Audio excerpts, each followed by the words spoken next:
Women voters decide elections.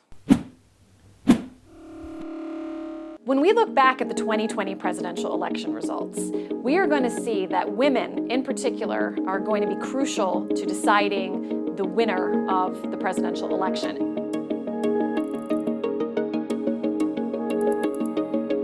The 1920 presidential election was really the first election that women had the right to vote. And in 1920, a lot of the men in power feared a petticoat hierarchy, but women tended to vote with their husbands if they turned out to vote at all.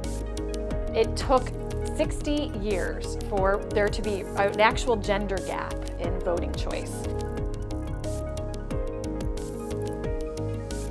You see with the civil rights movement, a lot of these women who had participated in that beginning in the 50s and the 60s also morphed that into the feminist revolution that really we see in the 1970s. So you have civil rights legislation, the Civil Rights Act of 1964, that also included women, and so for really the first time, preventing discrimination against women.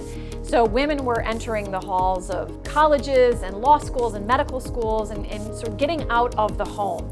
And that becomes particularly important when we look at voting, because the government and being involved in politics was always seen as the public sphere and a realm that women weren't necessarily invited to. So this is beginning to change in the 70s, the 80s, and the 90s as women are entering the workforce, are being able to decide on their own which presidential choice and others down ballot that they want.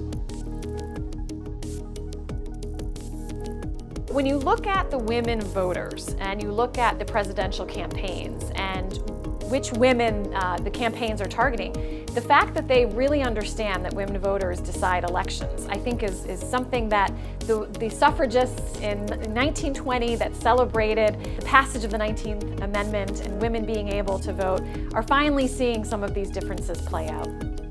And I think suburban women in particular are going to be the ones to look at, because those are going to be the swing voters. And whether they vote for the Republican candidate or they vote for the Democratic candidate, I think is going to decide this election.